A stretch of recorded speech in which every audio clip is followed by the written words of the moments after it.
નમસ્કાર દોસ્તો, સ્વાગત છે તમારું 9 ડિસેમ્બરના ટોપ 10 કરંટ અફેર્સના ક્વેશ્ચનની અંદર। તો ચાલો શરૂઆત કરીએ 9 ડિસેમ્બરના ટોપ 10 કરંટ અફેર્સના ક્વેશ્ચનની। તો આજનો પહેલો ક્વેશ્ચન છે, તાજેતરમાં ડિસેમ્બર 2025 થી LIC ના મેનેજિંગ ડિરેક્ટર તરીકે કોણે ચાર્જ સંભાળ્યો હતો? રામકૃષ્ણ ચંદર, ટી મોહનકુમાર, સુરેશ મિન્નલ કે અનિલ દેશપાંડે? તો અહીંયા તમારો જવાબ આવશે ઓપ્શન એ, રામકૃષ્ણ ચંદર। ત્યાર પછીનો નેક્સ્ટ ક્વેશ્ચનની વાત કરીએ તો હાલમાં કયા ટેલિકોમ ઓપરેટરે હાઈવે માટે સલામતી ચેતવણી સિસ્ટમ સ્થાપિત કરવા માટે NHAI સાથે ભાગીદારી કરી છે? એરટેલ, વોડાફોન આઈડિયા, BSNL કે જીઓ? તો અહીંયા જે છે તમારો સાચો જવાબ આવશે ઓપ્શન ડી, જીઓ, મુકેશ કાકાની જીઓ। ત્યાર પછી નેક્સ્ટ, તાજેતરમાં કયા દેશે રશિયાને આફ્રિકન ભૂમિ પર પોતાનો પહેલો નૌકાદળ મથક સ્થાપિત કરવાની મંજૂરી આપતા કરારને મંજૂરી આપી છે? ઇથોપિયા, ઇજિપ્ત, કેન્યા કે સુદાન? તો અહીંયા જે છે તમારો સાચો જવાબ આવશે ઓપ્શન ડી, સુદાન।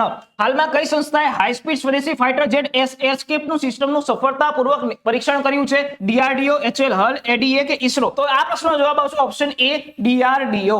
તાજેતરમાં સરહદ પારની દાણચોરી અને ઘૂસણખોરીને રોકવા માટે BSF તેને નવી એન્ટી ટનલિંગ સિસ્ટમ ક્યાં તૈનાત કરવાનું જે છે શરૂ કર્યું છે? Rajasthan Punjab border, Gujarat Rajasthan border, Punjab Jammu border કે લદ્દાખ જમ્મુ બોર્ડર? તો અહીંયા જે છે તમારો સાચો જવાબ આવશે option C, Punjab Jammu border. ત્યાર પછી નેક્સ્ટ ક્વેશ્ચનની વાત કરીએ તો તાજેતરમાં કેરળમાં યોજાનારી સંયુક્ત લશ્કરી કવાયત એક્યુવેરિનમાં ભારત સાથે કયો દેશ જે છે ભાગ લઈ રહ્યો છે? ઓમાન, દક્ષિણ આફ્રિકા, માલદીવ કે નેપાળ? તો અહીંયા જે છે તમારો સાચો જવાબ આવશે ઓપ્શન સી, માલદીવ। ત્યાર પછી નેક્સ્ટ ક્વેશ્ચનની વાત કરીએ તો હાલમાં કયા ભારતીય રાજ્યએ તેના ભૌગોલિક સંકેત એટલે કે GI ટેગ જે છે એ પોર્ટફોલિયોમાં 5 નવા ઉત્પાદનો ઉમેર્યા છે, જેનાથી તેની કુલ સંખ્યા વધી અને 74 જેટલી થઈ ગઈ છે? કેરળ, તમિલનાડુ, કર્ણાટક કે આંધ્રપ્રદેશ? તો અહીંયા તમારો જવાબ આવશે ઓપ્શન બી, તમિલનાડુ। ત્યાર પછી નેક્સ્ટ ક્વેશ્ચનની વાત કરીએ તો તાજેતરમાં નવેમ્બર 2025 માં આધાર પ્રમાણીકરણમાં વાર્ષિક ધોરણે કેટલી વૃદ્ધિ નોંધાઈ હતી? 4.2%, 8.5%, 6% કે 2.8%? તો અહીંયા જે છે તમારો જવાબ આવશે ઓપ્શન બી, 8.5%। ત્યાર પછી નેક્સ્ટ ક્વેશ્ચનની વાત કરીએ તો હાલમાં કઈ બેંકે હરમનપ્રીત કૌરને તેની પ્રથમ મહિલા બ્રાન્ડ એમ્બેસેડર તરીકે